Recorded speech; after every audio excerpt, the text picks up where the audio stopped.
This is KUGAN Cassius for IFL TV. We're in Wales here, Cardiff City Hall for the press conference of Reloaded. Show on Feb the 1st. With me, I've got renowned trainer and probably my favourite Welshman, Gary Lockett. Renowned trainer, I wouldn't go that far. How are you doing? You alright? How are you? I'm very well, thank you. Are you sure? Yeah, good. It's been a really good press conference and it's been quite entertaining, isn't it? I spoke to Gavin earlier and sort of asked an obvious question as such. I said to him, I had you assess 2013. He said, it's been disappointing for him. He's had two fights and 2 defeats. Has it been disappointing for you in that way? What's he learned from them 2 fights? Oh, the one fight was against Adrian Broner, so I won't really go on that. He had a good go and he had some success. He probably hit Broner more times than anybody had hit him up until last weekend. Yeah. I don't know what a shock that was. We'll come on to that in a minute. Yeah, I mean, the fight against Crawler, he just, that's not the Gavin Rees that we all know, is it? He looked knackered after a couple of rounds, and it's like I said to Joe the other day, Joe Gallagher. They just prepared all round better than what we did, and Gavin had a couple of injuries going into the fight. That's no excuse because Anthony boxed a great fight, but you can't go into fights with injuries like that, and he paid the price because Anthony boxed a great fight and got a decision. So he's got to be injury free going into this fight, and he's got to be firing on all cylinders, and everything's got to go right. Otherwise, he may as well pull out instead of just taking the fight. Gavin's won everything. I mean, I think apart from the Commonwealth, he never won.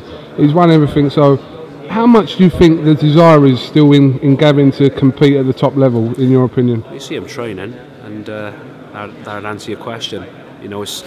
It's almost funny because the 2 elder statesmen, like I said, I've got Enzo Mack and Gavin, they're more enthusiastic than some of the lazy up-and-coming fighters I got. So that answers your question right there, doesn't it? He loves boxing, Gavin. He just loves competing and being in the ring. So I don't think his interest or his dedication is ever going to wane. His problem has been his diet in the past and being with the wrong type of nutritionist. And I think he was very muscular for the weight. He's eating far too much protein, and his weight just wasn't coming down. It resulted in him having to crash the weight off at the last minute. I think that was affecting his performances. But over the past couple of months now, we've been involved with someone who really knows what they're talking about when it comes to performance diets. He's looking really good. Coming back to the weekend we just had, obviously you've had first experience with Mr. Adrian Broner. You know exactly what's there. Were you surprised by the result at the end of it? Well, the Box Nation are going to use me again now because I predict a unanimous decision win. But no, I think it was one of those. I think everybody predicted a Broner win.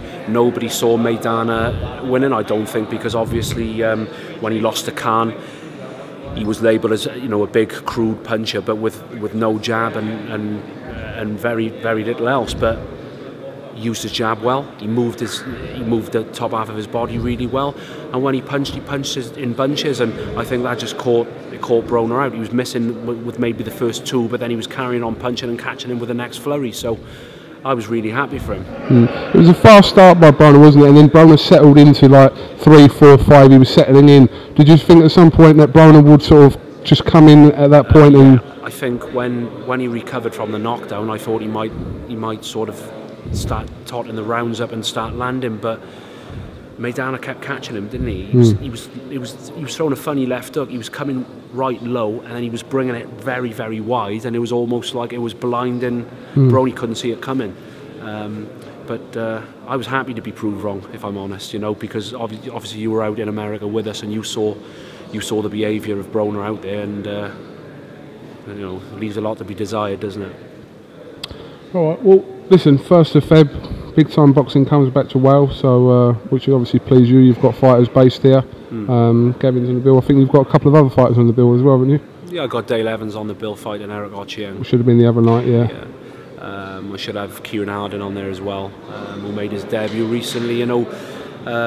Commonwealth Games bronze medalist, but he'd been out of the ring 3 years, so he's quite rusty, and he didn't look as good as he could. So have him on there, but it's great for boxing to be coming back to Wales, and I think Eddie made the Gavin Rees Gary Buckland match because he wanted to be sure the bill sells out, because the last time it was here I think it didn't do very well, but what a fight to bring on board.